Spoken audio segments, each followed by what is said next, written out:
Hi everybody, it's Mena. Welcome back to my channel, or if this is the very first video you're seeing me, then welcome to my channel. Please do hit the subscribe button down below if you haven't already. I post Monday through Saturday, and today in this video I'm going to show you guys my top 10 favorite knitting books. Now, I have all my knitting books on the floor here, but I'm going to show you guys some of my favorite knitting books I like to look at and then do patterns from, and I'm going to show you guys them all. And some of them, I think a lot of these books you can find on Amazon. Some of them you can get at half-price books. Some of them, I think they sell them at Barnes & Noble too. I am not totally 100% sure. I haven't been to a Barnes & Noble in so long. But these books you can pretty much all find, I think, online. I'm pretty sure you can find them all online, actually. So I'm going to show you guys all my favorite knitting books, and I'm going to tell you guys which ones I like and why I like them and stuff. I'm not going to go through all the projects I like in the books because that's going to take a little too long, so maybe and I've already done a ton of top 10 projects from a lot of these books and stuff, so I'm going to get started and I'm going to show you guys all my favorite knitting books. So number one on my list would have to be Chick Stuff It's Wrapped. So this is for a bunch of teenage girls, so it's just a bunch of scarves like you could wear, and on the back it shows all of the scarf project, and it has some really cute names for it, like Diva, Bubbles, and blah blah blah blah. And they have like mohair, and they have a glamour or loopy. Just cute names for scarves and stuff, and some really cute patterns, and they're super easy to do. Some of them are a little bit hard, but once you get the hang of them, they are pretty easy to do. And they're really fun. Number two on my list would have to be the complete photo guide to knitting. I think this one's a great book because it's very handy. It comes very helpful. It's got like some great knitting tips, like how to pick up stitches, like how to do the stitches. It has all the patterns for the stitches in it, and like what to do for the stitch. And it has a couple projects in here, but mainly it's just tricks and tips for knitting. And I think it's a great book. I got this one at Half Price Books. That one I think I got at Joann's. And stuff, and I think it's very helpful, and it shows like how to cast on, how to knit, how to do this, and how to do these stitches, and blah blah blah blah, what to do for these stitches. And I think it's a great book, and it's got like some really great tricks for mistakes in knitting, like how to rip back or how to pick up a stitch if you drop it, and it's a great book. It's super helpful. Number three on my list would have to be Leisure Arch Teach Me to Knit. This is a kid's knitting book, but it's great for me because I'm a visual learner. If I don't have a picture and I don't know what I'm doing. So if I have a picture, then I understand how to do it. It's got this is a great book. It's great. It's helpful. It's got some cute projects in here for kids that are super simple to do. Do like a blanket, or maybe just some small projects like toys for your pets, or some cute little hats and stuff, like a toy fish, if you can see that. So it's got some really great stuff. I really like this book. This one's pretty old. It's not in the best condition. I had it since I was I've had this book since I was 15. I got it for Christmas. Yes, and it's such a great book. I love it so much. Number 4 on my list had to be the Knitter's Handbook. I think this one's a great book because it's super helpful. It's got some more great tips and tricks for knitting, especially like how to sew, how to add borders, how to bind off, how to decrease, how to cast on, different ways to cast on, how to cable and stuff like that. This has so many helpful tricks and tips for knitting. It's just great, and it's got like some really interesting facts about knitting and what to do and how to do it and blah blah blah blah. So I think this is a great book because this is like really fun to do. Helpful because it's just got awesome tricks and tips for knitting, even if you're a beginner knitter or an advanced knitter. Number 4. Number 5 on my list would have to be Pretty in Punk Knitting. This one's not in the best of condition either because the cover is coming off, but I have to be super careful with this book because the cover is kind of coming off. I had this book since I was 18. And this is a pretty cool book. I like this book because it's got some awesome designs in it. It's full of like graphs and stuff like that. So I wouldn't suggest this book for a beginner knitter if you're a beginner knitter because graphs are really hard to follow. But I do like the designs in here. They're pretty cool, and I've done some of the projects in here, and I think I have a video up of me talking about some of my favorite projects in this book. Anyway, I like this book because of all the graphs and stuff like that. Graphs are very hard to follow, but once you get the hang of it, it's super easy peasy lemon squeezy, and they're so much fun to do.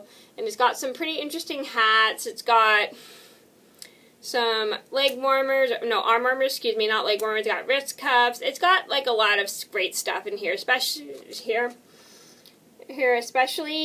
like patches for your pants. It's got like shirts and tops and everything. It's got like scarves, like up to scarves and ties. It's pretty cool.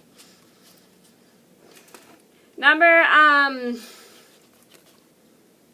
6 on my list would have to be Once Upon a Knit. I really like this book because it has a lot of like really cool fairy tale inspired things you can knit in here, like from like little outfits, like fits, or you could do a shawl, or you can make a vest, or you could do like a scarf or princess doll or little animal hats. This is super cute, and they're all inspired by fairy tales, and I really enjoyed this book because of all the designs and like the inspiration. It's awesome.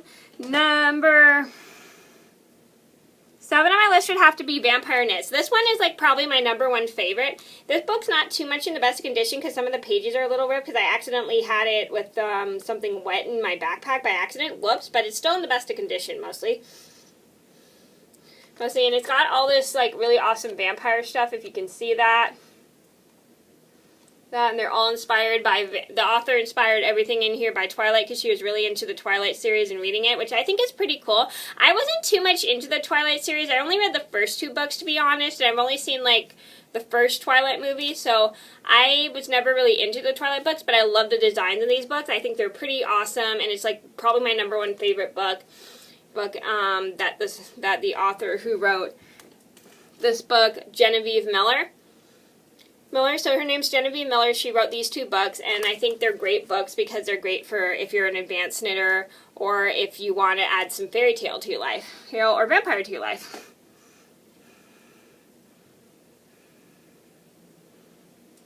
Number 8 on my list would have to be Knits from an English Rose. This one is a really cool book. I really enjoy all the patterns in here. I haven't made anything from this book because I actually just recently got it last month, but it has some beautiful designs. I really want to try some of the stuff in here. I really want to try this beautiful shawl right here, and everything in here looks super beautiful. It does look like it's a bit of a challenge, but I think I could do it if I tried. I love how pretty everything looks. I love the designs. The person who wrote this book did a beautiful job with all these patterns in this book. I mean, it's amazing. I mean, like, she even wrote like the meaning of an English rose in here, which I think is pretty cool. And then she writes like how to do everything. And I think England has different terms in knitting for knitting than the U.S. If you guys are in England, if you knit, let me know down in the comments below if your terms are different in England for knitting are different in England than ours. Because I know your terms for crochet are different. Like you call a single crochet a double crochet, and then you call a double crochet a treble crochet, and a half double crochet a half treble crochet. So I'm just curious. Are there any terms in England that are different in knitting than the U.S.? Let me know down in the comments below. And all the designs here and here are beautiful. I haven't even tried anything in this book yet because I just got it last month, but I'm still looking through it to see what I want to try. Number 9 on my list would have to be the Knitted Odd Bod Bunch book. This is one of my favorite books, and my mom loves this book too, because it's got some really cute stuffed animals in here to knit, and I've knitted several of the stuffed animals in here, and they're amazing. I got this for my 18th birthday as well, and it's got some great stuffed animals in here that I've made. I actually made everyone in my family a stuffed animal from this book, and they're super fun to do. Some of them are pretty quick, some of them take me a while, but they're all super fun to do. I've done quite a lot of these from this book, and the patterns are somewhat easy, somewhat hard to follow. But once you get the hang of the patterns and you like look back, because there's like a bunch of definitions in the back, like how to do everything, then you know what you're doing, which I think is great. So it has like a bunch of the helpful tips, like what is in here and everything, like how to do it and blah blah blah blah. And it's just a great book. Number 10 on my list would have to be the Encyclopedia of Knitting. Now this is an awesome book because this is also like the complete photo guide to knitting. This also has some great tips and tricks for knitting. It talks about like how to knit, it has some patterns in here too. It talks about how to knit, like how to cast on, like what cast-ons to do, and how to do the cast-ons, and then how to bind off and different ways to bind off, and different stitches and how to do the stitches and everything. It has so many different awesome tricks for knit stitches, and it has just amazing pictures and stuff on how to do it. So, and it tells you how to do it, and it even shows like a way to do it, like different ways to bind off, different ways to cast on, different ways to add color, and blah blah blah blah. This is such a great book because this is full of helpful tips as well. Okay, so those are my top 10 knitting books. I hope you guys enjoyed the video. Thank you so much for watching. Please do like and subscribe if you haven't already. I post Monday through Saturday, and I'll see you in another video soon. Bye!